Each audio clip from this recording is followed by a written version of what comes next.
c'est que il faut faire tout ce qu'on peut au service de la transition énergétique et écologique plus généralement. On est extrêmement drivé par le business. C'est-à-dire qu'on fait les choses que parce que là, maintenant, tout de suite, c'est le truc le plus rentable qu'on puisse faire. Le plus rentable, le plus important, le plus stratégique. Et si ça change, on change ce qu'on fait. On ouvre le capital des boîtes et c'est pour les particuliers. Et donc on ouvre le matin à 9h. À 9h02 et 7 secondes, on était à plus d'un million. Et on regarde. Moi j'ai cru qu'il y avait un bug. On construit pas une boîte, on construit une équipe et c'est l'équipe qui construit la boîte. Plus t'avances, plus tu comprends à quel point c'est vrai. Je suis Pierre L'Hôpitalier, cofondateur de Kaibi, société spécialisée dans le digital et le développement applicatif. Ces 15 dernières années, j'ai eu la chance de rencontrer de nombreux CTOs et talents du monde de l'IT qui le sont devenus. Aujourd'hui, je leur donne la parole et ils nous donnent leur vision.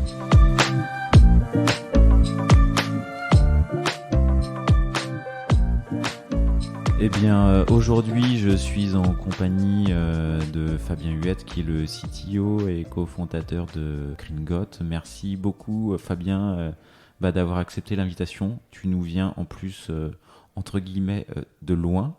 Loin. Bon, la Normandie, c'est à côté. La Normandie, quoi. Un petit coin de paradis. C'est ça. T'as quitté Paris, toi, il y a... On a emménagé avec ma femme et mes filles à la rentrée dernière. Ok, donc c'est tout récent, quoi. C'est tout récent. Professionnellement, pas de sujet, quoi. Professionnellement, pas de sujet parce que on a commencé à construire une équipe remote dès le début. Et pour moi, c'est super important quand on construit une équipe remote que les managers soient en remote. Parce qu'à l'instant où tu as une équipe remote, mais en tant que manager, et que tu as quelqu'un qui est à côté de toi, forcément, tu vas te mettre plus à écouter que lui. et ceux qui sont en distanciel, ils disparaissent complètement des radars. C'est ce qu'on voit dans les réunions. Dès que tu commences une réunion et que tu es 3 on-site et 5 qui sont pas là, ça finit par une discussion à 3. C'est marrant ce point de vue parce que c'est vrai que les managers mettent souvent un point d'honneur à être un peu plus présent sur site pour justement pouvoir voir tout le monde en fonction des gens qui viennent sur place, et c'est pas toujours les mêmes jours en fonction des équipes. Non, toi tu dis c'est important. Ah non, c'est important que je sois en remote. C'est très important que le manager soit en remote. Okay. Parce que tu crées une relation particulière avec les gens qui sont en face de toi, physiquement, c'est absolument inévitable. Ouais. Et donc nous on a des gens qui... on a un développeur indonésien qui vit à Stuttgart, on a un développeur allemand qui vit vers Cologne, on a un développeur qui est à Nice, ils sont à Bordeaux, à Nantes, à Angers. C'est absolument pas possible de les réunir régulièrement dans la même pièce. Et du coup, je sais très bien que s'il y en a ne serait-ce que 2 ou 3 qui se réunissent régulièrement dans la même pièce, les autres vont se faire petit à petit c'est plus la même relation, marginalisé, c'est plus la même compréhension des sujets. Tout à fait. Okay. Et si moi j'y suis, ça veut dire qu'on va créer une culture de l'oral dans la boîte, où on a beaucoup de choses qui vont se transmettre par la parole. Et ce que ça veut dire, c'est qu'il n'y aura plus de traces de ces choses-là. Et alors, c'est une petite digression, pardon, mais j'ai une conviction, c'est que les choses qui sont dites à l'oral sont en général légères et qu'elles ne sont pas suffisamment creusées. Si tu te forces à écrire un vrai résumé de ce que tu veux dire et une vraie explication de ce que tu veux transmettre à l'écrit, ça va t'obliger à le structurer proprement, ça va t'obliger à relire plusieurs fois ce que tu es en train de regarder, ça va t'obliger à prendre ta trace écrite comme un support de réflexion et ça va améliorer de façon considérable ce que tu es en train de raconter. Et le nombre de fois où il a fallu que je structure une pensée, je commence à l'écrire, j'écris mes 2 paragraphes, je me dis mais c'est complètement débile ce que je suis en train de raconter. et c'était pas la peine d'infliger le draft à mon équipe. Voilà. C'est mieux de l'avoir fait comme ça. Et donc du coup, quand tu es dans une culture de l'oral où tu as des gens qui parlent, non seulement tu as énormément de connaissances qui, comme elle n'est pas écrite, est irrécupérable, elle est dans la tête des gens et quand ils s'en vont se perdus. Alors que, a priori, si tu as tout écrit, tu peux toujours retrouver. Et en plus, tu marginalises les gens qui ne sont pas dans les discussions. Et voilà. Donc du coup, toi, le remote, ça favorise culture de l'écrit et c'est une bonne chose. Structuration de la pensée Après, c'est quelque chose qu'il faut cultiver. Hein. Si tu fais tout à l'arrache, ça se passe pas bien. Oui, C'est une discussion que j'ai eue sur pas mon premier poste, mais mon deuxième poste, c'était il y a longtemps, avec un manager qui me disait que il s'était mis à fumer pour participer au post-clop. Parce que c'est dommage ça. Il y avait un nombre. Bon, je pense qu'il. Oui, c'est romancé. C'est un peu une excuse, mais il y avait un nombre de choses importantes qu'il disait au moment où les gens étaient debout en train de discuter, qui était assez phénoménal. C'est comme la discussion à la machine à café. Enfin, il se passe des choses dans les échanges qu'on ne peut pas tout à fait reproduire en remote. Mais là où ça devient dangereux, c'est quand ça se passe qu'entre 2 ou 3 personnes. Parce que du coup, ça veut dire qu'il n'y a que eux qui savent. Et c'est comme ça qu'on se retrouve à construire des systèmes où quand il y en a un qui se barre, c'est l'apocalypse. Ok. Et alors du coup, de ce que je comprends, le déménagement en Normandie, aucun impact professionnel. De toute façon, ça fait partie de l'ADN de la boîte, il n'y avait pas de sujet. C'est ça. De toute façon, au moment où j'ai déménagé en Normandie, il n'y avait que moi à Paris. Donc, si tu veux. Il n'y avait que toi à Paris ? Absolument. Il n'y avait pas le Maud. Ah si, Maud et Andrea, ils sont aussi, mais il n'y avait que moi dans l'équipe tech. Non, les gens qui font de la compliance et du customer care, ils sont plus à Paris. D'accord. Et ils se voient régulièrement. On n'a pas de bureau, mais on a des cartes WeWork. Ils s'y voient régulièrement, mais parce que eux, ils doivent travailler ensemble. Et parce qu'il doit y avoir un niveau de supervision qui n'est pas du tout le même pour une équipe customer care et pour une équipe tech.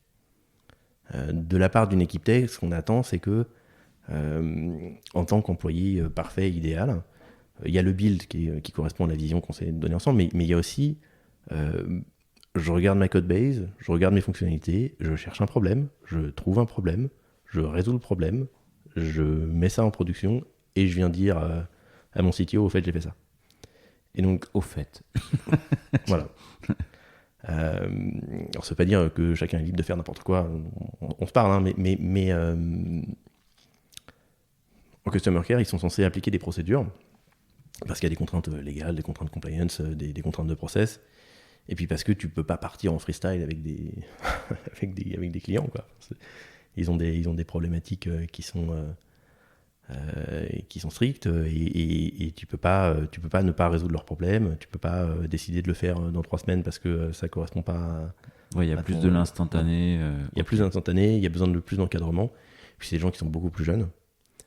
Et c'est des métiers qui sont très problématiques parce que à la fois absolument nécessaires. Hein, la réalité, c'est que nos utilisateurs, ce qu'ils ont, c'est l'UI de notre application et la relation avec les gens qui font le customer care. Pour eux, le produit, c'est ça. Tout le reste, ça n'existe pas. Le back-end, ça n'existe pas. Ce qu'ils voient, c'est juste est-ce que les chiffres apparaissent ou pas. Mais et quand ça apparaît pas, il y a le customer care. Quoi. C'est ça. Et donc, le customer care, comme c'est l'interface ultime des clients avec la boîte, il faut que ça soit extrêmement bien fait. Mais en même temps, c'est pas des métiers dans lesquels on reste à l'opérationnel très très longtemps. Et ça, c'est pas parce que c'est pas intéressant ou quoi que ce soit, c'est pour les gens qui aiment bien résoudre les problèmes des gens, c'est super bien, ils sont très contents. Mais c'est qu'objectivement, on en fait le tour en quelques années. Oui, c'est souvent les mêmes problèmes qui reviennent, les mêmes questions, c'est souvent cassé pour la même chose. Quoi. C'est ça. Et donc du coup, il y a une demande d'évolution qui est extrêmement compréhensible de la part des gens qui font ça, de dire j'aimerais bien faire autre chose. Voilà. Ok. Et donc du coup, il y a besoin de plus d'encadrer parce qu'ils sont plus juniors. Ok. On est parti sur des pratiques. En fait, on n'a pas présenté Green Got. C'est vrai. Et je trouve que ça serait pas mal de le présenter. Mais avant de présenter, moi j'avais envie de te recevoir. Je crois que ça fait un moment qu'on essaye de caler quelque chose. Je sais pas si t'as regardé par curiosité notre fil LinkedIn. Le premier... Tu m'as invité il y a pratiquement un an. Non, c'est quoi ? C'est mai 2021. Ouais. C'était, tu vois, quasiment les premiers mois de CTOs. Et j'étais le jour où je te ping pour la première fois, je suis avec mon directeur d'agence de Lyon et qui me parle de Green Got en disant tiens, t'as vu une banque néobanque dont tu vas détailler qui se lance, super intéressant. Et je t'avais pigné il y a 2 ans. Donc tu vois, là, aujourd'hui, ça me fait bien plaisir. Et ce que tu m'as dit, en fait, c'est pas plus mal qu'on ait attendu 2 ans parce que là, entre il y a 2 ans et maintenant. Ouais, je pense que j'ai un feedback plus intéressant à faire. Ouais, le feedback, le produit, le Ouais. lancement, la feuille blanche, elle n'était pas tout à fait blanche il y a 2 ans, mais Ouais, je t'aurais dit, bon, bah, on a plein de trucs à faire, mais on a encore rien fait. là, il y a plein de trucs qui ont été Là, faits. il y a plus de choses à dire. Ouais. Et donc, du coup, est-ce que tu peux. Green God, c'est quoi? Alors, je vais te dire un petit peu ce que c'est, et puis après, je vais te dire comment on en est arrivé là, parce Ouais. que l'historique est important. Alors, concrètement, aujourd'hui, on est ce qu'on appelle un agent de prestataire de paiement. Et donc, l'idée, c'est qu'on fournit à des clients une carte bleue, un compte bancaire, des moyens de faire des virements, des paiements, de mettre de l'argent de côté. De mettre de l'argent de côté de façon sans rendement aujourd'hui, mais avec rendement dans le futur. On est en train de mettre en place un compte épargne, je t'en parlerai après. C'est toute une histoire. Et donc Donc aujourd'hui, dans le produit, c'est un compte courant, quoi. En gros, pour les utilisateurs, ça ressemble à N26 ou à Revolut. Voilà. Ok. Tu sais qu'on est une banque, on n'est pas une banque. D'accord. Une banque, techniquement, c'est un établissement de crédit. Ouais. Un établissement de crédit, c'est un établissement qui a le droit d'imprimer de la monnaie. C'est ça, cette définition. D'accord. Quand tu vas à la banque et que tu vas emprunter 300, 400, 500 000 euros pour faire ton crédit immobilier pour acheter ta maison, elle crée l'argent, quoi. Elle crée l'argent. Ex nihilo. Hein. C'est pas très connu, ce système-là, mais... Ouais, mais bon, c'est pas complètement... C'est pas un mystère. Hein. Elles ont l'autorisation de le créer et elles ont le devoir de le détruire, surtout. C'est-à-dire qu'à chaque fois que tu leur rends 1000 euros, elles doivent détruire 1000 euros. Elles détruisent, ouais. Voilà. Et donc, et une des possibilités qu'elles ont, c'est de placer l'argent des déposants, de jouer avec. Et ça donne, par exemple, la Silicon Valley Bank. Qui est d'actualité. Qui est d'actualité, voilà. Il y a 3 semaines, KPMG a dit qu'ils étaient dans une santé financière parfaite. Bon, une semaine plus tard, ils sont en faillite. Et donc, ce qu'ils ont fait, c'est bon, ils ont placé l'argent des déposants et ils l'ont perdu. Et donc, du coup, il y a eu un bank run. Les gens, on disait, rendez-moi mon argent. Ils disaient, bah, on l'a plus. Désolé, on peut pas vous rendre. Alors, ça, paradoxalement, l'argent est beaucoup plus sûr chez nous. Parce que nous, l'argent est intégralement sur des comptes de cantonnement. Un compte de cantonnement, c'est... Imagine un compte séquestre. Ouais, chez le notaire, ouais. quand tu vas acheter un truc, bah, tu mets l'argent sur un compte séquestre temporaire. C'est un peu la même idée. C'est-à-dire que personne n'a le droit d'y toucher. Et donc nous, si on a demain 100% de déposants qui viennent récupérer leurs dépôts, bah, on les a. Hein. On n'a pas joué avec, ils sont là, il n'y a pas de souci. Donc nous, on peut jamais faire faillite pour ça, c'est pas possible. Puis même si on se fait faillite, de toute façon, l'argent des déposants est sur le compte de cantonnement, on n'a pas le droit d'y toucher. D'accord. Donc voilà, si vous avez une start-up et que vous avez peur de perdre votre argent dans un truc comme la SVB, allez plutôt chez un agent de prestataire de paiement, ils ne vous perdront pas votre argent. D'accord, bah, c'est assez intéressant en fait comme. Ok, et du coup le compte de cantonnement, enfin c'est. Alors comment ça marche ? T'es obligé de le mettre chez un gros acteur institutionnel. Ouais. Nous, il est chez Arkea. C'est Arkea, ouais. Alors Arkea, ils sont souvent on entend Arkea Crédit Mutuel, mais nous c'est pas du tout le Crédit Mutuel, c'est autre chose. Arkea, c'est un autre truc qui est plus gros en fait, dans lequel on a voilà, c'est un gros acteur institutionnel qui gère ça. Et Arkea ne fait que du compte de cantonnement ? Ah non, Arkea, ils font plein de trucs. Ah non, Arkea, c'est un mastodonte qui font énormément de services financiers. Mais ils font notamment ça. Ok, Arkea cool, il se passe quoi ? Alors, Arkea cool complètement. Il y a le mécanisme de sécurisation des fonds, qui est un mécanisme européen qui fait que les fonds sont sécurisés jusqu'à 100 000 euros. Par contre, c'est-à-dire que si tu as 10 comptes chez nous, tu sécurises 1 million d'euros. C'est l'Europe qui te rembourse.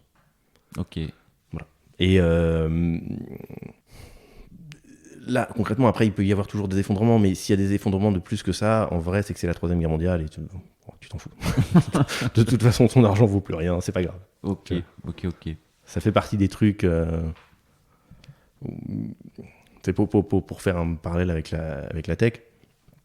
Nous, pour être plutôt safe, on a de la redondance sur 2 régions AWS plus une région GCP. Ouais. Si tout tombe par terre, c'est que de toute façon, c'est la Troisième Guerre mondiale, donc c'est pas très grave. Tu vois. Et c'est un peu pareil. C'est-à-dire que, en vrai, quand tu es sur ces acteurs institutionnels-là, si ça tombe par terre, C'est qu'il L'euro vaut plus rien, donc il y en c'est a pas d'autres grave. qui sont tombés par terre et que. Ouais, voilà. Ok. Par contre, la garantie, c'est que l'argent ne travaille pas. L'argent travaille pas, Entre tout à fait. guillemets, et il Tout n'est à fait, pas tout à fait. joué, il n'est pas investi. C'est ça, mais c'est pas une garantie qui est spécifique à Gringolt, hein. C'est une garantie qui est quand t'as ton argent dans un compte nickel, par exemple, Ouais, c'est pareil. ok, Alors évidemment, c'est des montants sur les comptes nickel qui sont en général tellement faibles que ça sera très intéressant de jouer avec, mais c'est pareil. d'accord. Et Ok. voilà. Et on a en fait, là-dessus, pour nous, c'est très important d'avoir un business model sain. Je trouve que les business models à la N26, ils sont pas sains. N26, à chaque fois qu'ils récupèrent un client, le compte est gratuit dans la plupart du temps, donc ils perdent de l'argent. Plus ils ont de clients, plus ils perdent d'argent. Donc c'est une compagnie qu'on appelle une compagnie zombie, c'est-à-dire c'est mort-vivant en fait. Mhm. S'ils lèvent pas d'argent, ils tombent par terre, quoi. Et nous, c'est payant, c'est 6 € par compte. Et donc ça veut dire que nous, à chaque fois qu'on gagne un client, bah, on gagne de l'argent. Et on gagne suffisamment pour payer les gens qui vont s'en occuper, suffisamment pour payer les frais de fonctionnement. Voilà. Et on pense que c'est beaucoup plus simple de fonctionner comme ça, et ça nous permet de ne pas jouer avec l'argent, de ne pas vendre les données personnelles, de ne Ouais. pas récupérer l'interchange. De pas récupérer. Enfin, si, en fait, l'interchange, on le récupère, mais on le donne. C'est quoi le. Alors, l'interchange, à chaque fois que tu vas payer chez un commerçant, Ah, en oui, fait, le ok. commerçant paye Ouais. à Mastercard et à Visa parce que tu as utilisé leur réseau. C'est zéro. C'est pas grand chose, mais c'est Alors, quelque je chose. sais plus quoi. combien il récupère, je crois qu'il récupère 0,35%, un truc comme ça. Je ne vais pas te dire de Ah, conneries quand parce que même. ça dépend des. Ça fait Mastercard et Visa, ils gagnent plein d'argent. Et ils nous en filent la moitié. Même plus que ça, ils nous filent 0,2%. D'accord. Et nous, cet interchange, on n'en a pas besoin parce on commercialise les comptes pour 6 € par mois. Et donc celui-là, et ça fait partie de aujourd'hui, ça fait partie de notre impact. On a choisi des projets qui pour nous étaient compatibles avec notre vision globale, qui est comment mettre l'argent des gens au service de la transition énergétique et écologique plus généralement. Et donc l'interchange, on le refile en totalité à ces projets-là. Alors ça fait pas des montants colossaux parce qu'évidemment on a commencé, on a vraiment lancé en juin dernier, donc on démarre, on a, enfin non, en vrai, j'ai absolument pas à me plaindre, on a démarré à une vitesse absurde, on est en train d'atteindre 13 000 clients. Déjà par exemple pour N26, on croit deux fois plus vite qu'au début. 13 000 clients En 6 mois, c'est vraiment beaucoup. En fait. particuliers ouais, ou particuliers. entreprises vous faites Non, les deux non, que des particuliers. C'est des IBAN, c'est des gens qui utilisent leur compte. Enfin, comme il est payant, c'est pas un compte Revolut que tu oublies dans un tiroir parce que mais c'est comme ça te coûte 6 € par mois, tu t'en sers. Hein. Ouais, Voilà. ok. Et donc c'est non, là-dessus on est extrêmement content de nos chiffres de croissance pour l'instant. Alors je sais pas, peut-être que demain sera fini. ça peut toujours mal se finir, mais non, pour l'instant c'est extrêmement bon, on est très content. Et on a notamment une communauté d'utilisateurs qui est extrêmement engagée. Ouais, parce que ce que tu commençais à dire, c'était que vous reversiez une partie des commissions interchange, Ouais. les commissions interchange C'est ça. sur des projets qui favorisent transition énergétique, décarbonation et autres. C'est un peu votre why, en fait, ça. Alors, en fait, pour être tout à fait honnête, les montants là, on est en train de parler sur les 6 mois de fin 2022 de un peu plus de 40 000 €. Donc, c'est pas des montants Ok. monstrueux. Mais enfin, ceci dit, en juin 2022, on avait 0 client. Ouais. Donc, c'est normal que sur une demi, mais ça fera jamais beaucoup. Ça fera de l'argent, hein, 0,2% de la dépense. Si on arrive à avoir 1 million de clients, ça fait beaucoup d'argent et c'est du don. Il y a une autre partie d'impact qui va être du don que tu décides avec ta carte. Ça arrive la semaine prochaine, je crois. Je ne voudrais pas m'engager pour l'équipe. peut-être dans 2 semaines. Bon, l'épisode sortira dans un mois, donc c'est bon, ça sera là. Ça sera sorti, quoi. Ça sera là. C'est de l'arrondi. C'est-à-dire que tu paramètres dans ton application les projets à qui tu veux donner. Et tu dis, OK, j'arrondis toutes mes dépenses. Et si tu achètes un truc à 1,90 €, on l'arrondit à 2 €. Et puis les 10 centimes, ils partent. Alors tu mets un maximum par mois. Hein. Histoire que ça ne s'envole pas non plus. Mais ouais, on espère que ça donnera de l'argent. Mais que ce soit l'interchange ou ça c'est du don. Donc c'est des choses qui ont pour moi, ça fait partie de la responsabilité sociale et environnementale des entreprises et des gens en général. Enfin, faut le faire, c'est important. Mais c'est pas avec ça qu'on va vraiment financer la transition. Ce avec quoi on va vraiment financer la transition, c'est nos comptes épargne. Alors techniquement, le véhicule d'investissement, c'est une assurance vie, ce qui est le pire nom du monde pour un produit financier. C'est ni une assurance ni sur la vie. L'assurance vie, c'est un compte épargne. Voilà. C'est un compte épargne qui ressemble plus ou moins à un PEA, sur lequel on met de l'argent et c'est investi dans des projets et il y a un rendement. Et là, par contre, là, c'est pas des euros que les gens vont mettre. Là, tu mets sur un compte épargne, t'as 5, 10, 50, 100 000 euros. Là, pour le coup, c'est de l'argent qui va travailler, mais qui va travailler sur des projets que nous, on a sélectionnés, qu'on va présenter à notre communauté d'utilisateurs. On va leur dire, voilà, lesquels vous voulez financer en premier. Ah, vous allez faire voter votre communauté d'utilisateurs? Alors, vous allez laisser s'exprimer? Non. Oui et non. Oui, on doit prendre leur feedback. On doit faire un truc auquel les gens sont sensibles, parce que sinon ils vont pas mettre leur argent dedans, et ils ont bien raison. Mais on a des obligations de conseil, parce que du coup on devient instantanément conseiller financier, enfin ce qu'on est déjà. Et on n'a pas le droit de dire aux gens de mettre leur argent dans des trucs où ils vont le perdre de façon quasi certaine. C'est interdit. Ça semble cohérent. Il y a des influenceurs qui sont en procès en ce moment pour les prétendus influenceurs de Dubaï là, qui te disent d'investir dans des plateformes de trading. Évidemment que tout le monde va perdre son argent. Voilà, donc non, on est obligé de faire ça proprement. Vous avez sélectionné des projets déjà ? On a sélectionné des projets. Alors on sélectionne des fonds d'abord. Tu fais partie t'es partie prenante, toi Ouais, alors j'en discute, mais objectivement, j'ai absolument pas le temps de m'occuper de ça. On a des gens qui sont des financiers. Moi, je suis pas un financier, donc je saurais pas comment dire. Je pense que j'ai pas la compétence pour vraiment donner un avis. On sait où on veut aller et on en discute régulièrement. On sait qu'on veut avoir des choses qui financent la transition, mais bon. Et du coup, si tu as des exemples de un ou deux projets que vous avez sélectionnés là, du coup ? Alors, sur les projets auxquels on donne, oui, c'est de l'agroforesterie, donc il y a des projets en Thaïlande, des projets en Europe de l'Est, des projets en France, où en gros, on prend des terres qui sont destinées à accueillir des industries polluantes, de l'agriculture polluante, et on les sanctuarise pour faire qu'on ait une agriculture plus responsable dessus. Au niveau de volume financier qu'on a aujourd'hui, c'est notre limite. Alors c'est intéressant. Moi, une de nos convictions, c'est que il faut faire tout ce qu'on peut. Tout. Parce que on est en train de parler du réchauffement climatique et que chaque dixième de degré aura des conséquences exponentiellement plus importantes que précédentes. Si le seul truc qu'on arrive à faire, c'est de contenir le réchauffement de 3,2 à la place de 3,3, la conséquence, alors c'est un peu de l'extrapolation, mais les conséquences potentielles, c'est qu'à Marseille, au lieu de ne pas avoir de l'eau 5 jours par semaine, ils n'ont plus pas que de l'eau 2 jours par semaine. Et donc il faut absolument faire tout ce qu'on peut. Et donc aujourd'hui, on fait ce qu'on peut, mais évidemment, on fait ce qu'on peut avec 13 000 clients. Quand on aura 1 million de clients, on fera beaucoup plus. Ça sera beaucoup plus. Voilà. Ok. Et surtout quand on aura la capacité d'investir directement dans les projets. C'est une des difficultés qu'on va avoir, c'est d'éduquer les gens à ce que c'est la réalité de l'investissement. Notamment parce qu'il y a cette confusion qui est entretenue dans la tête de beaucoup de gens que la spéculation, c'est de l'investissement. La spéculation, c'est un achat de produits financiers qui est censé te rapporter de l'argent.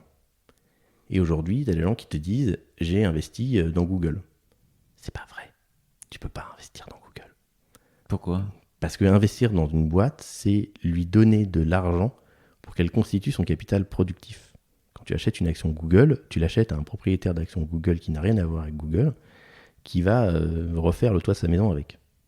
Ouais, ok. Pour investir dans une boîte, il faut donner de l'argent, par exemple à une boîte qui est en train de se constituer, par exemple pendant l'IPO, ou dans une augmentation de capital.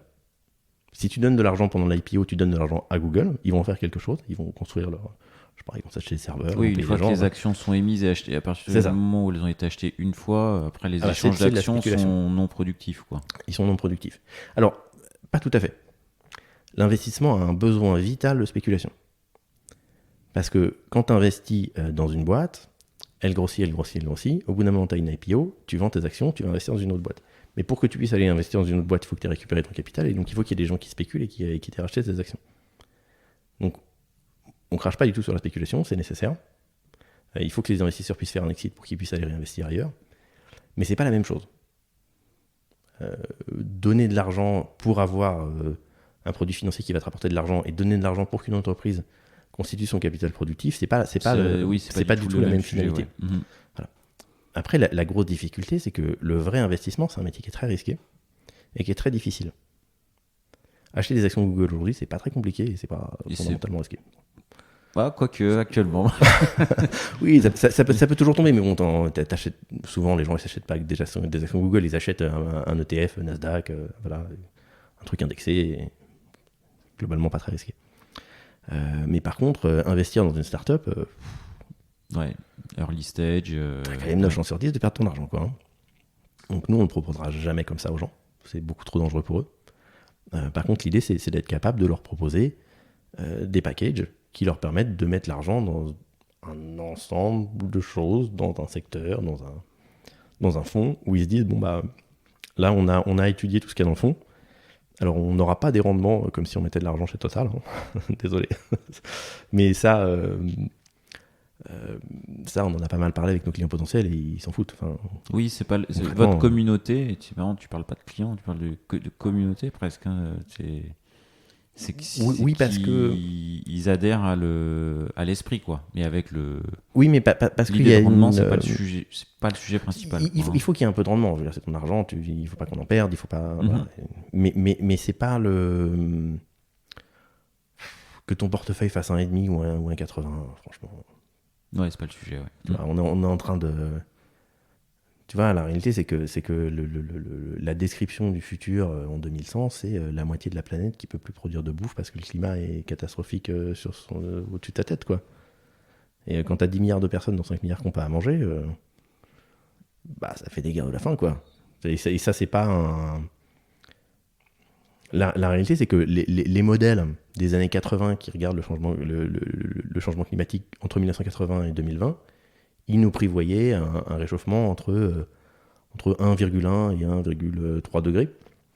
On y est. On est à 1,2, quoi. Donc, et on a été sur le scénario moyen en termes de consommation. On est exactement sur le scénario moyen en termes de réchauffement. C'est-à-dire que les modèles sont bons, c'est non contestable. Et aujourd'hui, ils sont meilleurs que dans les années 80. On a les plus gros ordinateurs. Et vraiment 5 milliards de personnes qui n'ont pas à manger. Le futur, c'est pas l'île aux enfants, hein, c'est Mad Max. Hein. Enfin, très clair. Hein. Et on a un devoir moral absolu de faire quelque chose. C'est pas. Ok, donc du coup, les premiers projets, c'est des projets liés à de l'agroforesterie, quoi. C'est ça, parce que en fait, notre comment dire, notre métrique principale, c'est comment est-ce qu'on fait pour que notre heure de travail prochaine ait le plus gros impact en termes de décarbonation. Et notre heure de travail prochaine, si c'est faire en sorte que les gens puissent donner un peu d'argent pour des projets d'agroforesterie, et si c'est le mieux qu'on puisse faire, c'est ce qu'on fait. Si c'est permettre aux gens d'investir dans des boîtes qui vont faire des nouvelles batteries, des nouveaux types de mines, des nouveaux types de systèmes de production électrique, des nouveaux types de systèmes constructifs qui utilisent par exemple pas de béton et pas d'acier. Alors je vais dire des conneries sur les chiffres, mais il me semble que c'est 6% des émissions carbone du monde, c'est cuire du béton. Enfin, c'est fou, très fort. C'est fou le béton, le ciment, et que l'acier pour faire pour faire de la ferraille dans le béton, c'est à peu près pareil, ça va être 6% aussi. Donc à deux, ils font 12%. C'est quand même fou. Enfin, on peut peut-être construire des maisons ou autre chose, ça marche aussi. L'impression que j'ai quand je me travaille dans Paris, c'est que les bâtiments qui ont 500 ans, qui étaient en pierre, ils sont encore debout, alors que tous les trucs en béton, ils sont tout défoncés. Il y a des lézards de partout dans les murs. Non seulement ça nous crame, mais en plus c'est tout pourri, quoi. Donc, il y a peut-être un truc où peut peut-être trouver, mais ça viendra il faut se battre sur le plan de la réglementation, mais il faut aussi, il faut qu'il y ait l'offre, quoi. Normalement, quand les gens ils veulent se faire construire une maison, si le seul truc qu'ils ont c'est des parpaings, ils vont acheter des parpaings, hein. Donc il faut qu'il y ait des boîtes qui proposent autre chose. C'est ça. Il y en a, hein, mais il faut qu'elles aient une frappe commerciale, une capacité à produire, et pour ça, il leur faut de la thune, quoi. Ouais, Des fonds. basiquement. Et donc nous, on est là parce que avec Maud et Andrea, c'est ce qu'on sait faire. On a bossé dans la finance et dans la banque avant, donc Ok. voilà. Et alors, donc du coup, toi, t'es parti de là. Quand je t'appelle il y a 2 ans, on n'est pas sur une feuille blanche, mais la feuille blanche, tu l'as eu au démarrage. Ah si, complètement. Il y a 2 ans, ouais, Il c'est y a, feuille blanche. il y a 2 ans, on part d'une page statique faite en Webflow par Maud pour dire hey, salut, on aimerait bien faire une banque écolo. Voilà. C'est tout. Et d'un post LinkedIn. Voilà. Et alors le chemin, les choix, la feuille construite, ça donne quoi techniquement? Alors, la réalité, c'est qu'on avait bien compris qu'on s'attaquait à quelque chose d'un petit peu gros. Tu dis, hey, je vais ouvrir une banque. Les gens, ils te regardent avec des yeux en mode, vraiment? T'es sûr? C'est possible d'ouvrir une banque? Et de fait, des licences d'établissement de crédit, ils en font une tous les 5 ans. Hein. Donc, c'est pas un truc, même C'est même pas, plus que ça. pas Quoi. évident, ouais. Memobank, on a eu une, mais avant ça, ça doit être en 2000. Vous, Quoi. vous avez une licence d'établissement de Non, pas du tout. Ok. Pas du tout. Un jour, mais vraiment pas maintenant. Et donc, du coup, tu commences en t'appuyant sur des prestataires. Pour tout. Et d'ailleurs, en fait, ça te donne ta roadmap technique. La roadmap technique, c'est comment absorber ce que font les prestataires dans les 10 prochaines années. Et tu sais très bien que y a des choses qui sont plus ou moins compliquées, mais que tu vas devoir absorber parce que tes prestats, ils font des trucs bien, mais ils font pas des trucs qui sont exactement la chose dont tu as besoin. Nous, on a des prestataires pour tout. Enfin, pour tout. Pour tout ce qui n'est pas interface avec le client. Nous, on gère le client, son expérience, ce qu'il a entre les mains, comment ça fonctionne. On commence à gérer des choses en back qui sont vraiment de passer les virements proprement comme on les veut, les programmer, etc. Mais au début, en gros, on a un prestataire qui s'appelle PPS. Ouais. Ils sont rattachés à Edenred, une grosse boîte qui fait de la banque. Et au début, en gros, on a leurs API et on est juste un truc devant eux, quoi. Mais évidemment, donc le démarrage, c'est développer une belle, une IHM, c'est ça. avec une belle UX. C'est ça. Mais non, l'UX c'était pas bonne. L'UX c'était pas bonne parce qu'évidemment, ça fait pas exactement ce qu'on veut. Et donc du coup, tu te retrouves à essayer d'aligner des choses pas terribles, et d'essayer de faire un MVP pour un truc qui n'est pas du tout censé avoir un MVP. Parce que de la banque, de la gestion d'argent, en fait, tu as une marge entre 0, tu n'es pas une boîte, et 1, qui est tu es une boîte qui gère de l'argent qui est très très très haute. Et pour les gens, on en a parlé un petit peu, la banque, c'est l'infrastructure, une des infrastructures critiques de ta vie. Que tu t'arrives, tu te pointes à la caisse du supermarché avec ta femme et tes enfants, si vos cartes bleues marchent plus, c'est pas possible. On est samedi soir, on met tout dans les rayons. Enfin, tu vois, t'es samedi soir, t'es en train de rentrer chez toi, t'es sur l'autoroute, il y a un péage, ta carte bleue passe pas, qu'est-ce que tu fais, quoi? Donc, c'est absolument interdit que ça marche pas. Et donc, t'as pas le droit de faire un truc qui marche à peu près. Et tu vois, même sur des trucs qui sont monstrueusement gros, tes Facebook, tu marches pas pendant 1 heure, tout le monde te crache dessus, mais en vrai, il n'y a pas de mort. Ouais. Tu vois, tu fais, je sais pas, des feux rouges, des trucs de signalisation, les barrières des trains ou du paiement. Tu marches pas pendant 1 heure, potentiellement, il se passe des trucs pas drôles. Ouais. Et donc, comme tu peux pas te permettre de faire des trucs en mode tout casser pour aller vite où on va faire un truc qui marche sur une patte, mais c'est pas grave, bah, t'es un peu obligé de te reposer sur des prestats qui font des trucs Éprouvé. Et qui éprouvés, fonctionne. voilà, mais qui marchent en mode. Donc la construction du système, c'est autour de prestataires, C'est ça. consommation d'API à mort et Bah, non, on aurait bien aimé. ah, Non, tu mets des fichiers plats sur un SFTP. d'accord. Bah, évidemment, c'est du bancaire. C'est du bancaire d'un truc dont parfois on a du mal à se souvenir. Enfin, toi et moi, on commence à perdre suffisamment nos cheveux pour comprendre pour comprendre qu'on est de l'époque où on a vu ça. On a installé des vhosts sur des serveurs pour faire tourner du Apache. Et le truc qui plante, et en fait, t'as que ça parce que ta prod, c'est juste un serveur. Voilà. Mais à cette époque-là, la banque, ça devait quand même marcher, jamais foirer. Et donc, ils ont un héritage de cette époque-là qui ressemble à des fichiers plats que tu fous sur un SFTP parce qu'il y a une vérification manuelle, parce que, bon, en vrai, un fichier plat, c'est quand même compliqué de le faire planter. Voilà. Alors, ils ont une API très moderne, très fière.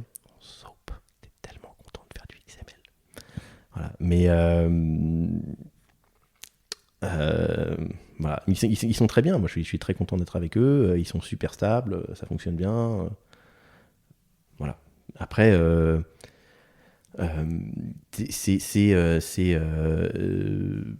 ça a les avantages de ses inconvénients. Voilà. En soi, on n'aurait clairement pas pu commencer sans eux. On est très content d'être avec eux. On roule avec eux. Et encore pour un moment. Ah oui, encore pour un moment. Ouais, y a pas Voilà, de. on va pas développer notre core banking demain. Clairement. Et du coup, ton archi, elle s'appuie sur quelles autres briques, types de briques Alors, en termes de type de briques, bah ça, on en avait parlé rapidement. Le niveau de complexité du code, c'est vraiment le stagiaire de première année d'école d'informatique. Objectivement, on fait des additions. La banque, c'est des additions. C'est pas beaucoup plus compliqué que ça. Au max de la complexité, on fait un algo de lune. LUHN, LHUN, je sais plus. C'est le truc qui vérifie les codes de carte bleue. Qui doit faire à peu près 4 lignes de code. La complexité n'est jamais dans le code lui-même. La complexité, c'est toujours dans... Il y a quelqu'un qui fait un paiement. Il faut que ce paiement arrive quelque part. Et ensuite, il y a des étapes de traitement. Il faut qu'il passe par la compliance, par l'AML, qui est l'anti-money laundering, par le FCTB, qui est un acronyme qui veut dire combattre le terrorisme, je ne sais plus quoi. Il faut que ça passe par le calcul de sa consommation carbone. Il faut que ça passe par notre monitoring de transactions à nous. Voilà. Et ensuite, il faut faire une notification au client. Et ensuite, il faut l'enregistrer dans un premier ledger. Puis ensuite, il faut l'enregistrer dans un deuxième ledger. Et en soi, chacune de ces opérations-là, elle est bidon. Enfin, il y en a la moitié, c'est forward à une autre API. Et puis l'autre moitié, c'est faire un plus 10 si tu as dépensé 10 euros. Quoi.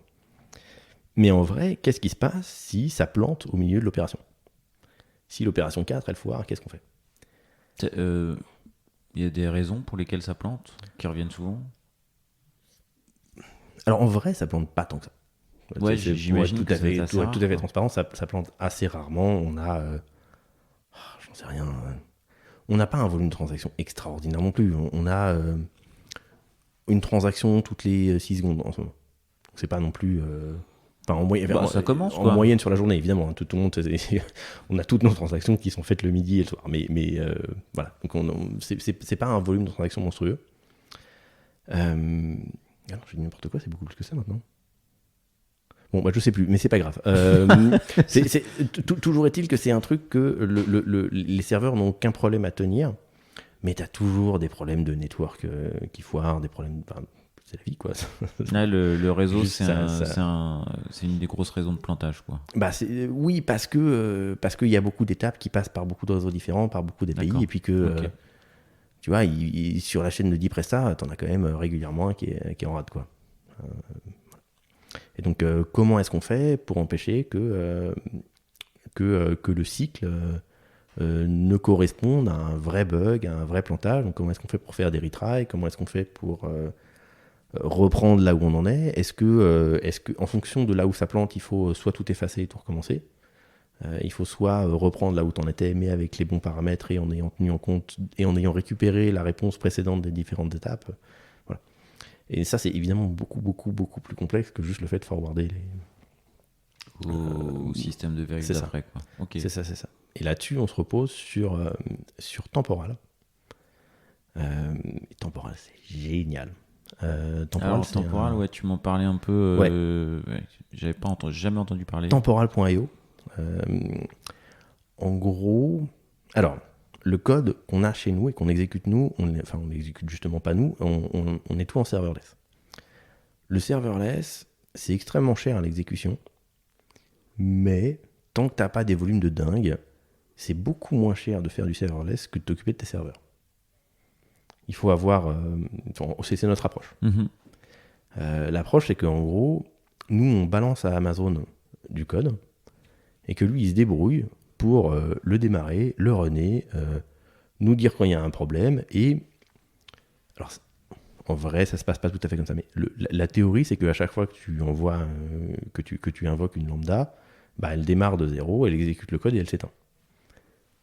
Pour des raisons techniques évidentes, en fait, non, elle est gardée en mémoire, parce que sinon, ça serait une catastrophe. Et d'ailleurs, on voit la différence entre un call start et pas un call start, quoi.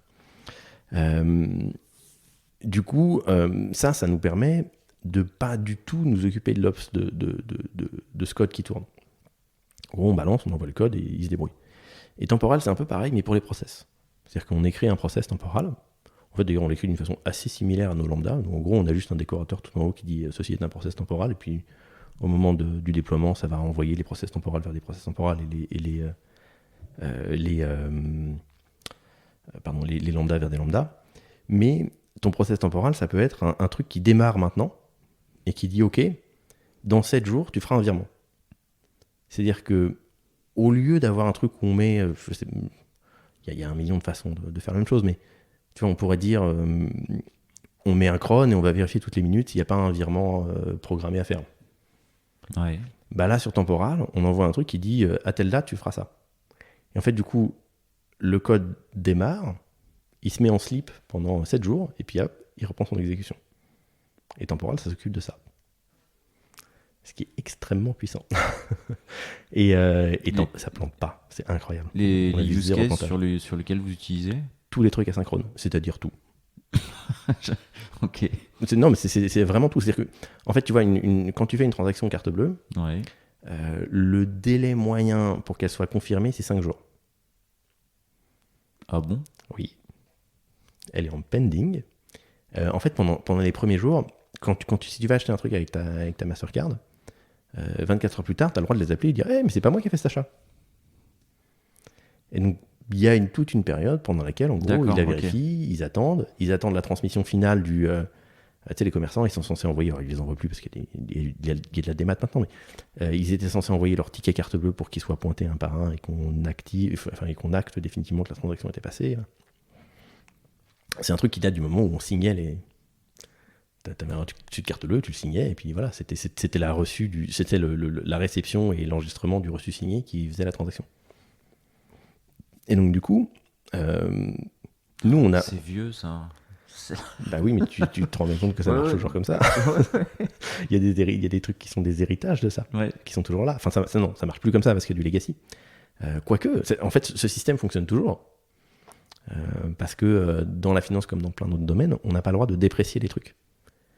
Donc ça marche toujours. Si un commerçant veut avoir non pas un TPE, là, un truc où tu mets ta carte dedans, il a le droit d'avoir un truc où tu mets ta carte, ils font une espèce d'empreinte comme ça, et après tu signes, et ils envoient la main. Alors, personne ne ferait ça. Non, c'est fini ça. Oui. Mais en Amérique du Nord, t'en as encore pas mal. Ouais. Mais du coup, comme ce truc-là existe toujours, ils n'ont pas le droit de le déprécier. Et comme c'était le machin d'origine, bah, en vrai, les systèmes sont quand même construits avec cette philosophie-là. Et aujourd'hui, on a des remplaçants. Par exemple, est-ce que tu as forcément déjà fait un CEPA B2B. Un CEPA B2B, c'est en gros quand l'URSSAF te prélève. Non, le fisc te prélève ta TVA. Ouais. Ils le font en CEPA B2B. Si tu fais un CEPA classique, tu as le droit d'appeler ta banque le lendemain pour dire c'est pas moi, annulez-le. Et en fait, ils peuvent l'annuler. Un CEPA B2B, c'est mort. L'argent est parti, il est parti, tu n'as pas le droit de le contester. un virement instantané. Tu vois, les virements SEPA, alors c'est assez compliqué parce que le passage d'argent d'une banque à une banque, normalement, ça passe par une chambre de compensation, qui est un truc absolument monstrueux avec des réserves de cash absurdes. Et en gros, les banques, elles s'envoient tout un tas de trucs pendant toute la journée dans la chambre de compensation. Et au bout d'un moment, la chambre de compensation fait un cut-off à 17h ou à 18h.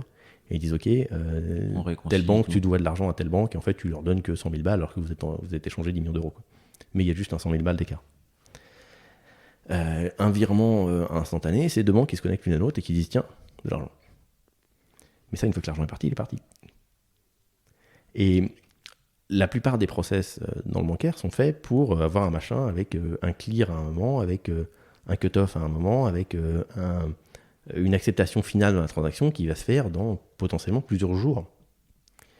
Et donc des trucs avec une API qui répond instantanément, c'est pas notre prestataire qui est particulièrement archaïque, c'est juste que c'est comme ça que ça se fait. En fait, on a un process qui tourne et qui peut durer longtemps. Et donc c'est pour ça que Temporal, pour notre use case, c'est absolument incroyable. Parce qu'on a plein de trucs qui s'arrêtent pendant, qui s'arrêtent de fonctionner pendant un certain temps et qui vont refonctionner à un autre moment. Et ça nous évite d'avoir un système avec une architecture qui serait horrible, mais qu'ils ont probablement en interne d'ailleurs. Et probablement en interne, ils ont un système avec des crons, avec des webhooks qui s'appellent les uns les autres, voilà, parce qu'ils n'ont pas un process qui dure 7 jours et qui redémarre au bout de 7 jours, ça serait absurde. Voilà. Mais ça nous évite d'avoir à le faire, et donc non, on est très, très, très content de ce truc-là, c'est vraiment très bien. Il y a d'autres choix, d'autres outils, vous avez fait, que vous trouvez bien? Alors on est parti sur des trucs assez classiques. Enfin, assez classique. Assez classique dans une startup, évidemment. On est essentiellement en TypeScript. Ouais. Ça nous permet, on a nos apps qui sont en React Native, dont on n'est pas mécontent. Il y a des trucs pénibles. Notamment dès que tu veux mettre à jour un truc, dès que tu veux, voilà, c'est tout de suite un peu cauchemardesque. La compatibilité qui est pas incroyable, l'obligation que tu réalises à un moment, que tu vas avoir de faire des modules ad hoc. C'est-à-dire, bon, à un moment, en vrai, il faut que tu codes un peu en truc en Kotlin. En vrai, parce que tu as toujours des limitations un peu absurdes. Je sais plus ce que c'était le truc de l'autre jour. Oui, il y a alors, sur Android, à chaque fois que quand tu t'en vas, nous on doit cacher l'écran.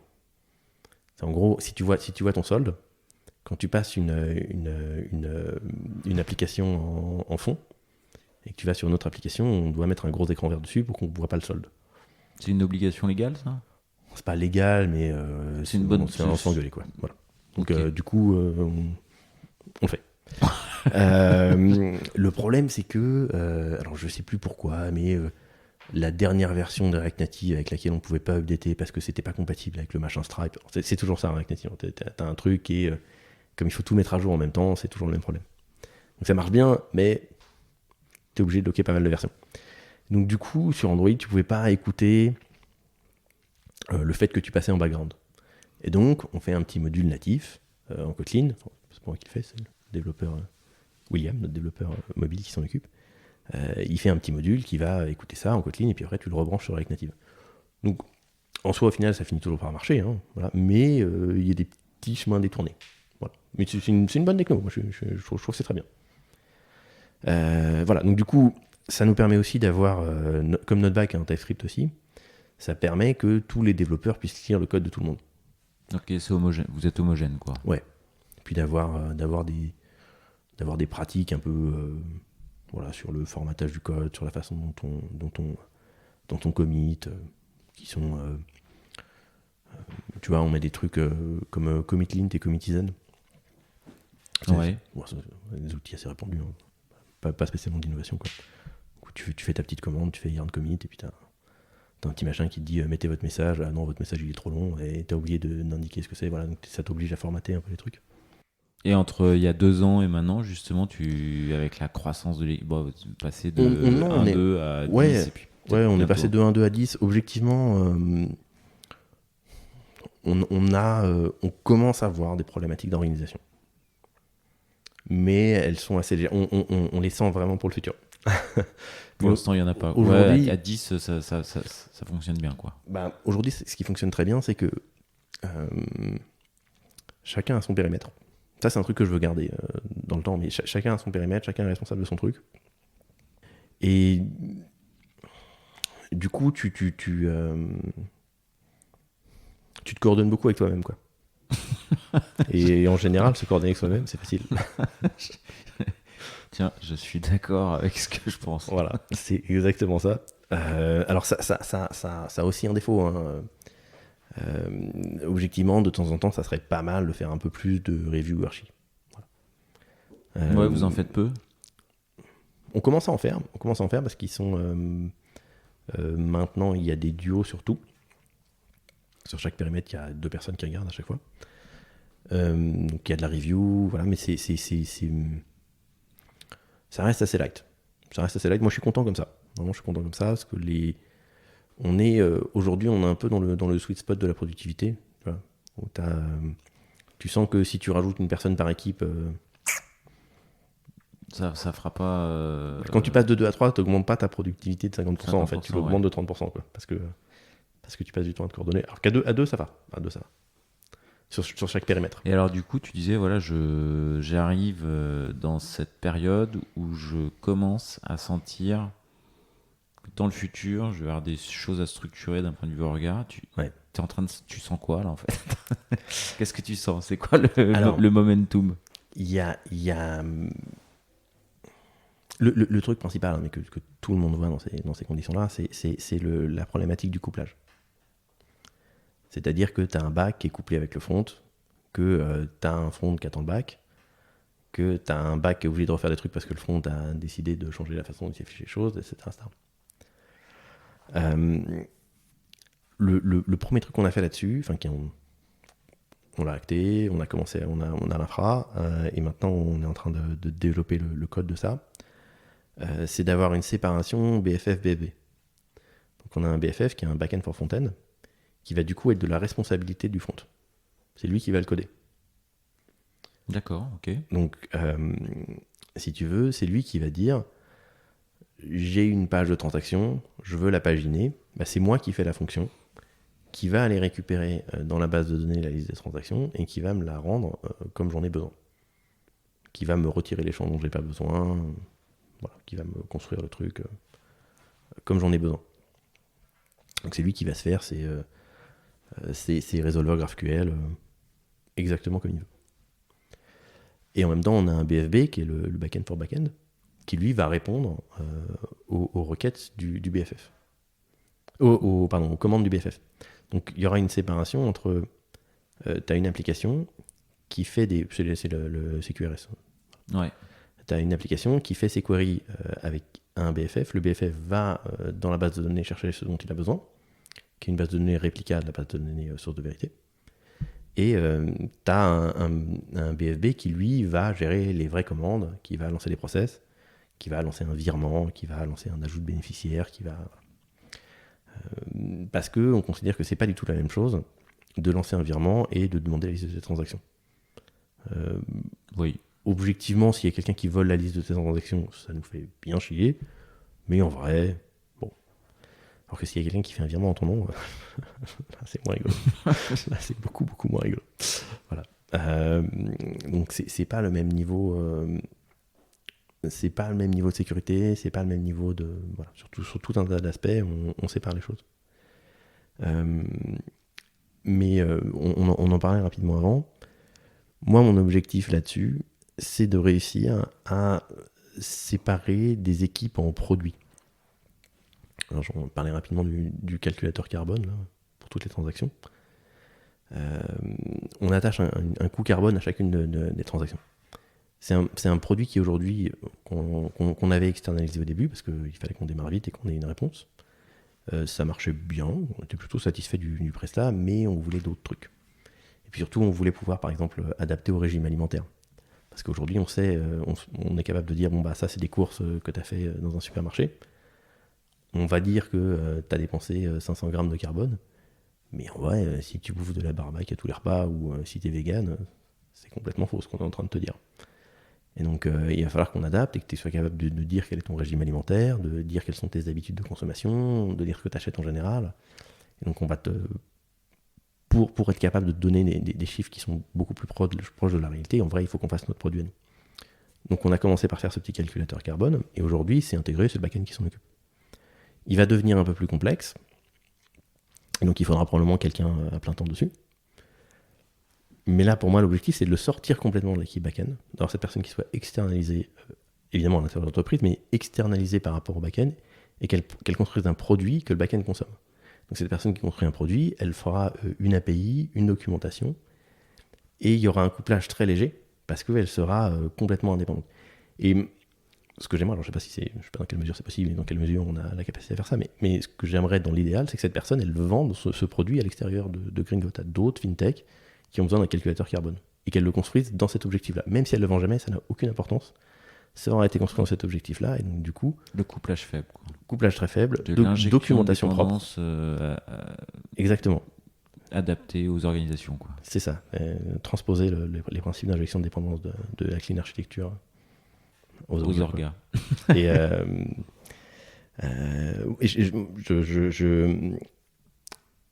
je suis convaincu que c'est une solution potentielle pour éviter les couplages forts et surtout d'avoir des couches de management. Ouais, tu veux que les gens puissent continuer au maximum à... Là, ils sont autonomes, ils sont contents. C'est ça. Là, ils sont autonomes, ils sont contents. Objectivement, on a tous nos petites habitudes. Et je comprends complètement les envies d'uniformisation de l'architecture, de choses comme ça. Je comprends à quoi ça correspond. Mais moi, c'est pas des problématiques qui me parlent à titre personnel. Je préfère avoir 10 équipes différentes qui font un truc avec lequel elles sont complètement à l'aise, avec un outil qui est complètement adapté à ce qu'elles sont en train de construire, avec un langage qui est complètement adapté à ce qu'elles sont en train de construire, etc. Avec un système de déploiement qui est complètement adapté, que d'avoir un truc uniforme. Par exemple, le cloud, nous on est super contents parce que ça nous permet d'absorber tous les pics. Oui. Mais les pics, ça fait sens qu'aux endroits où tu as besoin d'absorber un pic. On a aussi des choses qui sont sur du cron. Par exemple, on va mettre à jour très régulièrement le fichier des personnes des PPE, des personnes politiquement exposées.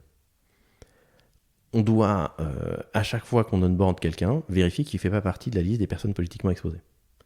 Alors il y a des degrés, hein, et dans les personnes politiquement exposées, il y a la femme du maire, et il y a un trafiquant d'armes international. Alors, le trafiquant d'armes international, on ne prend pas, on lui dit désolé. Voilà. Mais il y a aussi d'autres trucs, par exemple, l'américain, on ne prend pas, l'iranien, on ne prend pas. L'américain, on ne prend pas parce que l'ARS, en fait, les Américains, ils ont des lois ils appliquent leurs lois de façon extraterritoriale. Donc si tu es un Américain, en fait, tu dois payer tes impôts aux États-Unis, même si tu vis en France.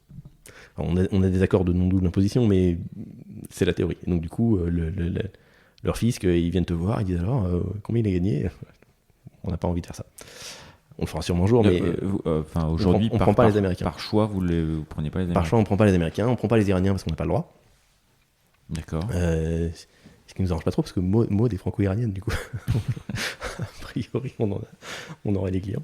Mais voilà, donc on prend pas les trafiquants d'armes parce que c'est des gens qui sont sur les listes de. Maud a le droit d'être cliente. Oui, parce qu'elle est française aussi.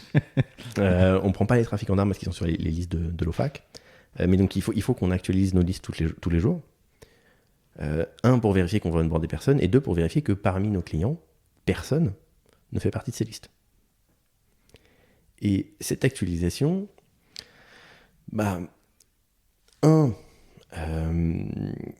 c'est pas très grave si elle foire, parce que si ça foire, c'est pas grave, ça retraille. En soi, il n'y a pas d'urgence. Si depuis hier, il y a quelqu'un qui est apparu sur les listes de l'OFAC et qu'il est chez nous, ok, qu'on soit prévenu à 14h02 ou à 14h10, c'est pareil. Hein. Oui. Et deux, c'est extrêmement prédictible en termes de charge. On sait exactement combien de temps ça va prendre, on sait exactement quelle est la ressource qui va être prise. En gros, c'est un algo un algo, c'est un bien grand mot, mais c'est complexité n. Donc on a n trucs et on doit vérifier n fois. Voilà. Et donc, on sait combien de temps ça va prendre, on sait ce que ça va prendre comme ressources. Et donc là, du coup, le payer la taxe cloud, c'est pas rentable, clairement. Donc, c'est un truc qu'on va faire tourner sur. Tu prends un truc qu'on aime beaucoup, qui s'appelle Fly. Ouais, Flash, ouais, je connais. Fly.io, c'est super bien. Tu vas regarder après, mais en gros, Ouais. ça te permet tu démarres des EC2. D'accord, Voilà. ok. Mais de façon très très très très très facile. Enfin, c'est lié à Amazon ou ça n'a rien à non, voir? pas du tout, pas du tout. Parce que les EC2, c'est. Oui, je dis EC2, mais Ok. c'est pas de EC2, mais en gros, Tu démarres une instance serveur. tu démarres une instance serveur, tu fais tourner à ton la application demande. dessus, Ok. voilà. Et puis tu l'as fait. En fait, on l'éteint pas, hein, juste elle tourne. Ah, d'accord, ok. Voilà. Et c'est des trucs, en plus, nous, on les combine avec d'autres machins. Je sais pas si j'ai essayé Pulumi, on a un qui s'appelle Pulumi. C'est super bien. Ça fait quoi, ça, C'est de Pulumi? l'infra as code. D'accord, ok. Mais c'est de l'infra as code, tu vois, genre les Terraform, les Ansible et tout. C'est bien, mais c'est un peu. Ça peut être un peu compliqué et surtout, ça peut être un peu dépendant des autres trucs que tu utilises. Et Pulumi, c'est vachement bien parce que c'est un peu plus agnostique. Et voilà, tu as un volume de helpers dedans qui est vraiment. C'est pour se lancer dans l'infra as code, c'est vraiment bien. Donc, Pulumi. Pulumi. Tu vas nous l'épeler là. Pulumi. D'accord, ok. Et Fly. Fly. Fly.io. Fly.io. Et. Ouais. Donc du coup, on a fait des choix là-dessus. Le seul choix sur lequel j'étais absolument inflexible, c'était la base managée. Parce qu'on n'a pas le droit de perdre nos données. Alors, vraiment pas. Si on perd le ledger, c'est un peu l'apocalypse. Alors, c'est quoi les différentes alternatives que tu avais? Les bases managées, c'est du AWS, c'est du RDS, du DynamoDB, du Mongo. Ouais, Voilà. ok. Après, il n'y a pas de surprise. On est parti sur du Mongo parce que j'avais une bonne expérience de sharding déterministe. Je vois la tête que tu fais. Ouais. On a un business qui là-dessus est assez classique, hein, il n'y a pas d'originalité, mais qui fait partie des business dans lesquels la relation est unidirectionnelle et unique. C'est-à-dire qu'on a une base avec des users et on a une base avec des transactions. Et c'est tout. Et chaque transaction ne peut être liée qu'à un user. C'est pas possible autrement. Et Mongo, c'est deux choses là-dessus. Un, ça nous permet de dire, d'être sûr et certain que toutes les données liées au user sont dans le même objet. Donc si on nous demande toutes les données sur tel user, on est capable de les fournir, on est capable de garantir qu'il n'y en a pas ailleurs, parce qu'elles sont toutes au même endroit. Et deux, dès que la base de transaction grandit un peu trop, on va être capable de faire un truc qui est que tu vas aller chercher ces transactions toujours par ton user.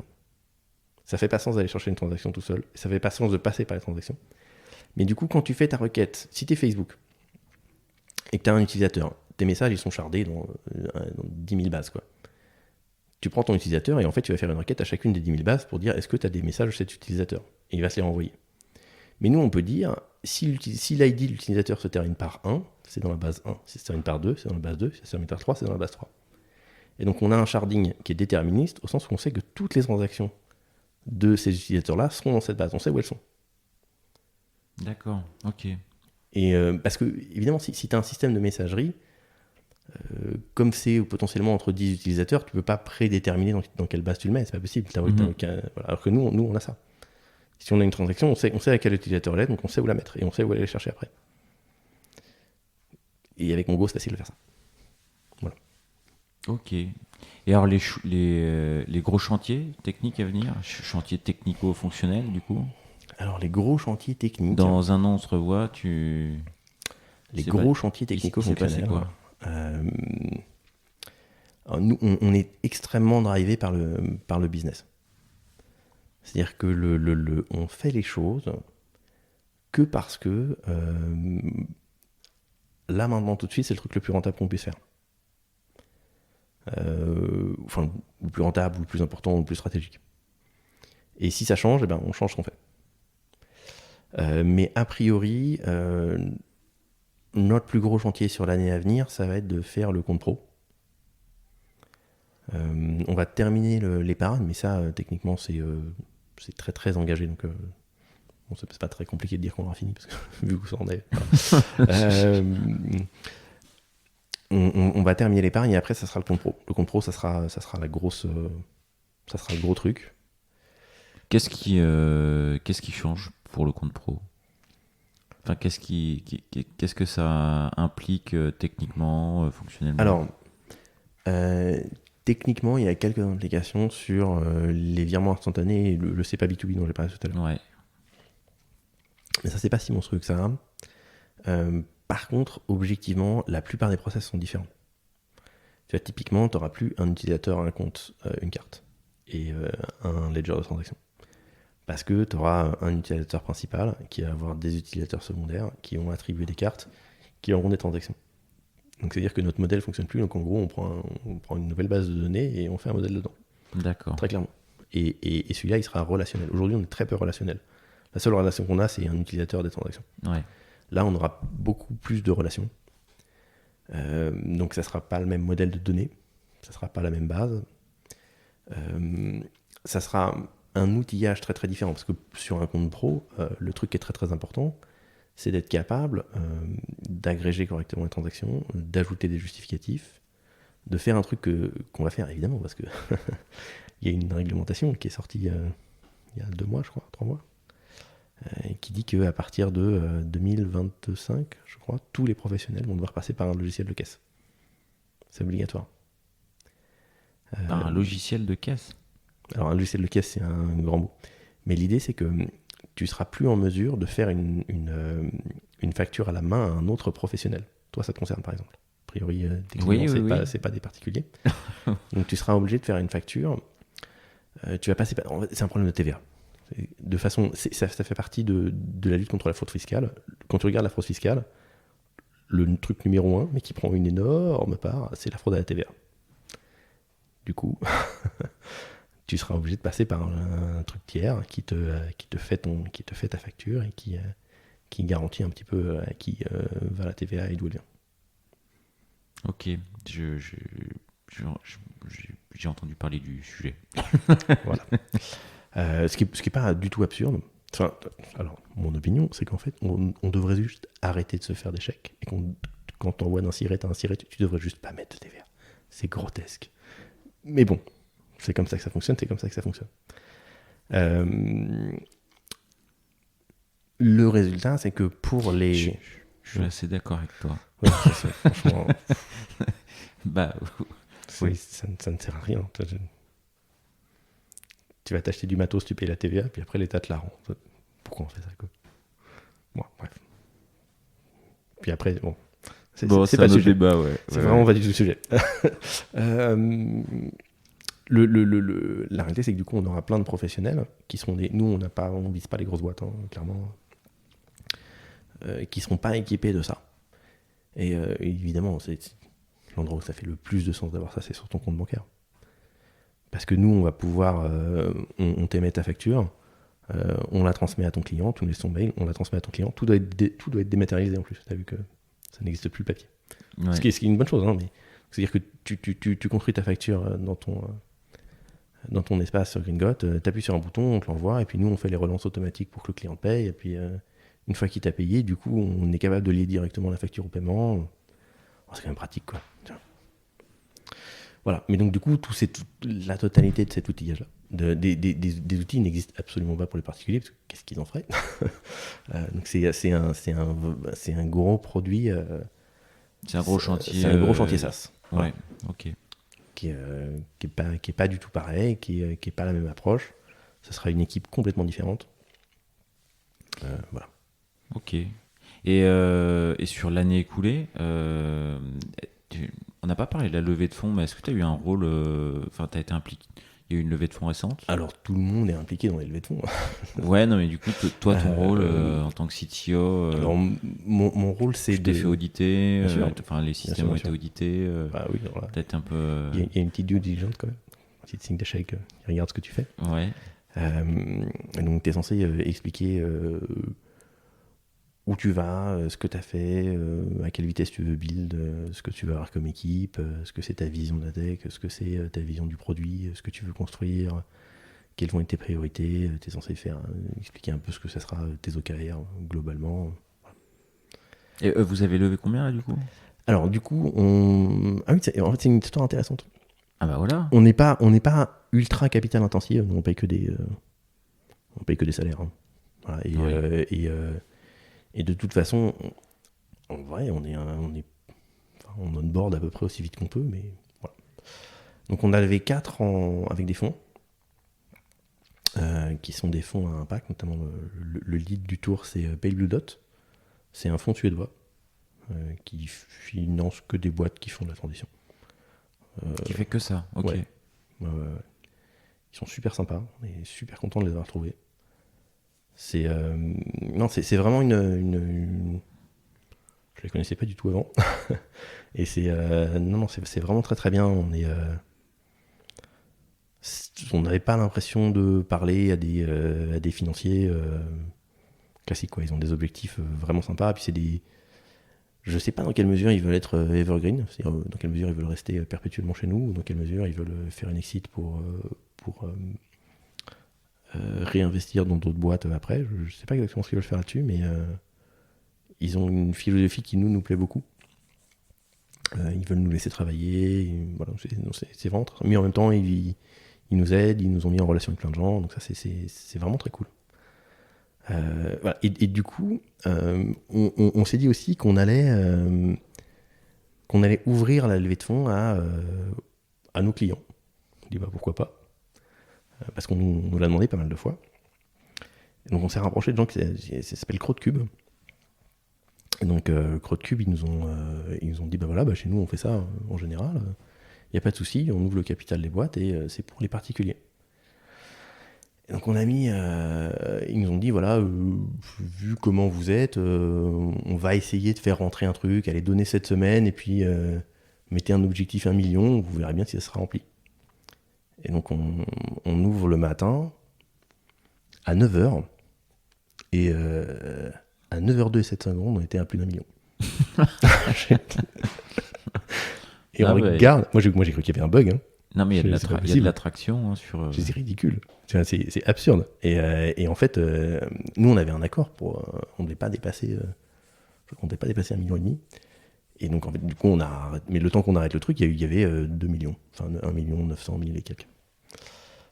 Donc, en 80 minutes, tu vois, le temps qu'on arrête le truc. Voilà. Et alors, du coup, vous avez dépassé. Enfin, vous aviez. Bah oui, bon, c'est pas grave. C'est des niveaux de déduction qui changent pas grand-chose.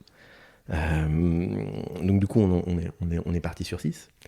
Mais en vrai, on avait mis un maximum pour pas que les gens mettent trop, parce qu'on voulait avoir plutôt plus de gens avec une plus petite mise, mais que le contraire.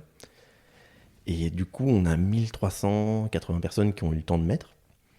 Mais en fait, je crois qu'on a 5000 personnes qui ont essayé. Et donc, du coup, on s'est dit, bah en fait, on aurait peut-être dû lever intégralement comme ça. Ça aurait pu fonctionner, ouais. Ah bah, ça aurait fonctionné de façon très claire, parce que personne...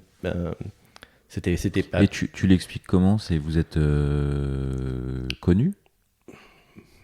Enfin, aujourd'hui, Pour moi, il y a une... Parce qu'en com, vous êtes... Il y a deux transactions qui sont... Maud est très très forte. Hein. Il n'y a pas de... Il n'y a pas de secret. Hein. Il faut... Voilà. Ouais, elle avait fait des trucs... Bon, elle était... Bah, tiens, c'est l'occasion d'en parler et de rediriger certains auditeurs vers un super podcast qui s'appelle Génération Do It Yourself, sur lequel elle est passée, ouais. Donc le podcast de Mathieu Stéphanie. Et puis c'est vrai que je la suis un peu je vois quelques posts LinkedIn qu'elle avait fait. Les poissons d'avril, bon, avril c'est bientôt. Là tout le monde l'attend. Je sais pas ce qu'elle va raconter. Je sais pas ce qu'elle va raconter, mais c'est une blague. Mais la première année, on a dit que Elon Musk nous avait donné ses sous. Il y a tellement de gens qui c'est absurde. J'ai reçu. Il y a Elon Musk qui voulait filer 100 millions pour la transition, je sais pas quoi. Et elle a dit c'est trop cool, on les a reçus. Et dans la semaine qu'on suivit, j'ai reçu plus de 100 mails de gestionnaires de patrimoine qui m'ont dit ah maintenant que vous êtes riche, mec je me rémunère même pas et puis on a pas ça. C'était drôle, c'était absurde. Et qu'est-ce qu'il avait fait pour l'élection, pendant la période des élections Ouais, avec Macron qui était censé faire des trucs pour l'écologie. Ouais, Ouais. et elle lui proposait le poste de ministre de C'est l'écologie. ça, c'est ça. Elle avait reçu une lettre. C'est ça. Ouais. Mais à chaque fois, il y a des gens qui y croient. Mais vous êtes tarés. Non, c'est drôle. c'est bien fait. C'est rigolo. Ouais, non, comme il y a des trucs assez Ah, non, originaux elle gère vraiment bien sa barque. Elle gère bien sa barque. Mais en vrai, c'est très agréable. On va pas se mentir. Bosser pour un projet qui fonctionne comme ça. Tiens, je vois qu'on a on a des candidats spontanés en dev. C'est une blague. Ah bah, c'est ce que tu. T'as combien de postes ouverts là aujourd'hui? Un, deux. Là, j'en ai un. T'en as un. T'as reçu combien de candidatures? Là, j'ai une centaine de candidatures. Mais sur celui-là, on l'a. Ouais, en fait, c'est un vrai poste Bah, c'est ouvert. fou. Celui-là, c'est un vrai poste ouvert, mais tu vois, sur nos derniers devs, en fait, il y en a que un qui s'est fait par poste ouvert. Les autres, ils sont venus, ils ont dit hey, vous n'avez pas une place pour moi? Voilà. Ce qui est une très bonne idée de faire ça, mais voilà, c'est assez cool parce que c'est compliqué de recruter. Bah, visiblement, c'est pas une problématique que t'as toi, le recrutement. Enfin, je veux dire, quand t'ouvres un poste et que t'as 100 candidatures, bon, j'imagine Bah, c'est plus agréable de devoir faire le tri que d'être là. Bon, allez, s'il vous plaît, quelqu'un. Voilà. Mais c'est pas facile tout le temps. Par exemple, pour le product designer, ça a été très compliqué. Très compliqué. On a trouvé quelqu'un, on est super content. Il commence dans 2 mois maintenant. Mais ça a été compliqué. Ouais, ça a été compliqué. C'est quoi le plus compliqué dans le recrutement pour toi? C'est recruter, onboarder, pas se tromper.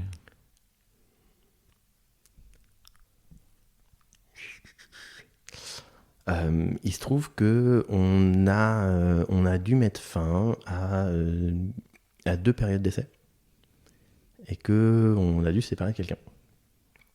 Ce qui est évidemment très très très désagréable à faire pour tout le monde.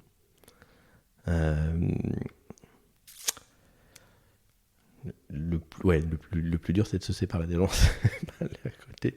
Mais ouais, sur le recrutement en lui-même, en termes d'opération de recrutement, juger les gens, a priori, je trouve que c'est super dur. Parce que, évaluer ouais. la partie évaluation. Ouais, On peut se tromper, quoi. Bah, je pense qu'on se trompe plus que ce qu'on a raison. Notamment, si tu veux, les gens commencent à te parler, ils sont dans une posture de candidat, pas dans une posture de personnes qui travaillent avec toi. Et donc, ils vont pas... c'est pas qu'ils vont mentir de façon délibérée et consciente, mais c'est juste que... Tu te présentes bien, quoi. Ouais, tu te présentes bien, ou parfois tu te présentes extrêmement mal alors que t'es très bien, quoi, tu vois. Et du coup, tu recrutes plus les gens qui savent bien réussir les entretiens que les gens qui seraient potentiellement bien pour le travail, quoi. Voilà. Mais tu vois, puis après, en plus, tu as un problème de dynamique de groupe et de dynamique personnelle. Il y a une promesse qui est faite aux gens chez nous, c'est que c'est eux qui choisiront avec qui ils vont travailler. Donc le process de recrutement, c'est d'abord, pour un dev, c'est d'abord, on se voit tous les deux, Ouais. pour que je lui présente le poste, pour qu'il se présente un petit peu, pour que je comprenne un peu, en gros, à qui j'ai affaire. Ensuite, il va y avoir les gens de l'équipe, et eux, ils sont censés mettre un veto. C'est-à-dire, est-ce qu'ils ont envie de bosser avec lui en tant que personne ou pas? Et après, je fais un test technique. Je fais le test technique en dernier parce que c'est le truc le plus long, et donc du coup, c'est pas la peine de faire perdre leur temps aux gens. Ok. Mais de toute façon, l'équipe, c'est toujours un veto. Voilà. S'ils disent non, c'est non. Parce que, Bah, chaque étape est un vrai filtre, quoi. Ouais, mais j'ai bossé dans des contextes où t'avais des gens qui étaient parachutés dans ton équipe, et puis parce que c'est les RH qui avaient décidé, Ouais. et puis voilà, quoi. Tu vois, Bah, ça se fait. dès que la boîte est un peu grosse, c'est comme ça. Hein. Mais ça, c'est vrai que ça se fait ça se voit de plus en plus, effectivement, l'équipe qui fait un petit entretien pour valider, quoi. Non, pour moi, c'est nécessaire. Puis, t'as aussi t'as une réalité, c'est que alors, ça fait comme pas mal d'années que j'ai navigué un peu dans le monde des startups, donc j'en ai vu une bonne centaine, même plus que ça. J'ai jamais vu de cofondeur RH. Ça n'existe pas. La raison est assez simple. Qu'est-ce que tu veux faire d'un RH quand t'as pas d'équipe? Et donc tout le monde commence sans RH. Tout le monde démarre avec, tu vois, en général les gens qui font du market, du business et de la tech. On est tous nuls en RH, on ne connaît rien, on ne sait pas le faire.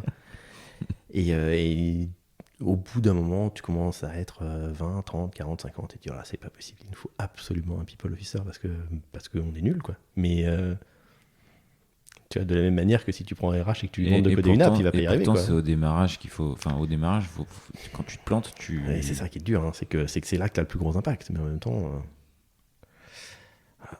Tu vois, je m'étais jamais fait la réflexion qu'il y ait pas de co-founder. Là, qu'est-ce que tu veux en faire? Il va faire quoi? T'as un co-founder, il fait quoi pendant les 2 premières années? Tu vois, j'ai quelques contre-exemples. Ah ouais? De SN notamment. Ah mais non, mais une ESN c'est pas pareil. Une ESN c'est une boîte RH. C'est une boîte où effectivement le recrutement joue un. Le principe d'une ESN c'est de recruter des gens et de constituer une équipe pour les faire travailler. Nous quand même le fondamental c'est de construire un produit au début. Ouais. Tu vois, si on a la startup c'est t'es en pré-product market fit je vais y arriver, pré-product market fit ou en post-product market fit. Et en pré-product market fit, à part des gens qui build, ça sert à rien d'embaucher qui que ce soit, hein, de toute façon. Tant que t'as pas trouvé ce que tu veux faire et un truc qui fonctionne, ta boîte, c'est une boîte zombie, elle est morte vivante. C'est vrai. Donc, non. Ouais, c'est... Et alors, du coup, vous avez un people officer? Alors, ça arrive au moment où nous parlons. Ça y est. Je l'ai vu hier soir. Ah, ok, bah c'est super récent, quoi. C'est tellement récent que c'est hier soir. Voilà. Et après, je crois que c'est toi, parce que peut-être que ça va pas se faire, mais a priori, elle est plutôt très partante, et puis nous aussi, donc il n'y a pas de raison. Ok, bon bah top.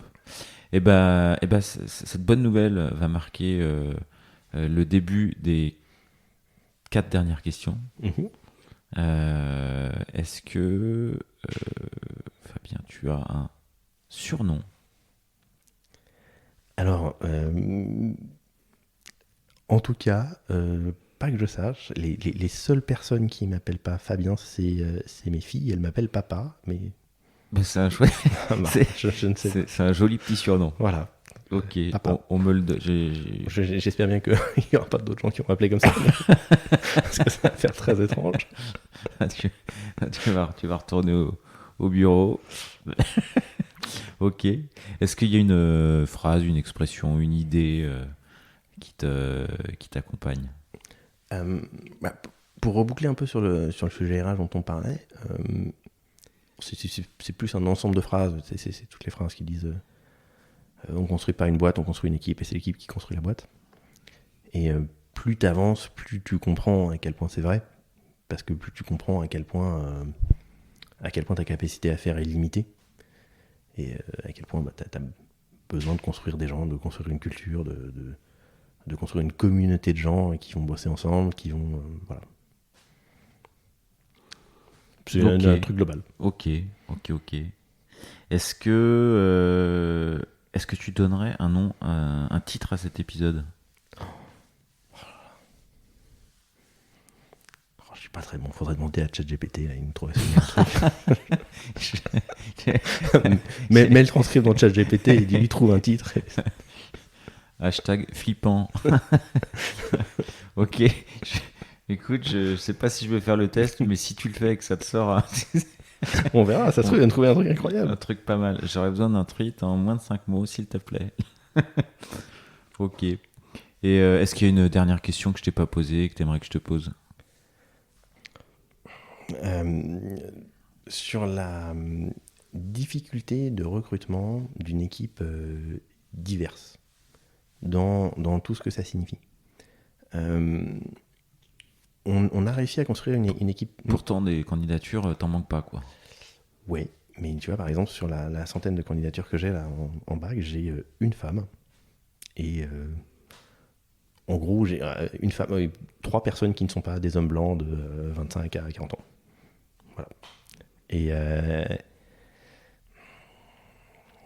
alors, c'est un peu moins grave que si c'était le cas à la com ou au product.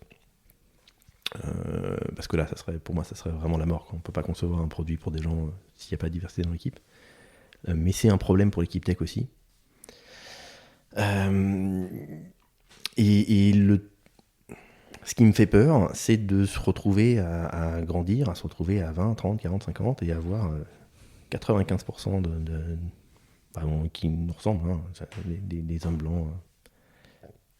Et du coup, d'avoir...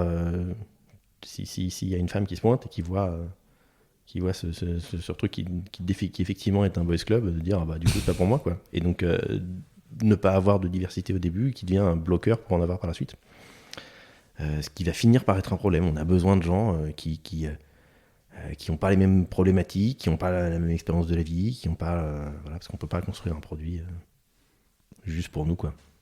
Sinon ça marche pas. Et du coup tu y travailles?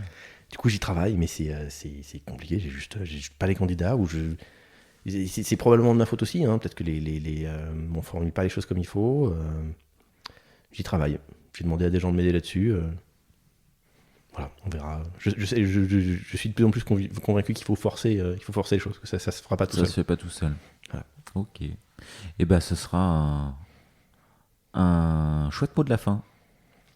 Et ben parfait. Ben, merci beaucoup. Merci super beaucoup cool. d'être venu et plein de bonnes choses pour l'aventure qui ne fait que commencer. Ben, on espère. Merci. À très bientôt. À très bientôt.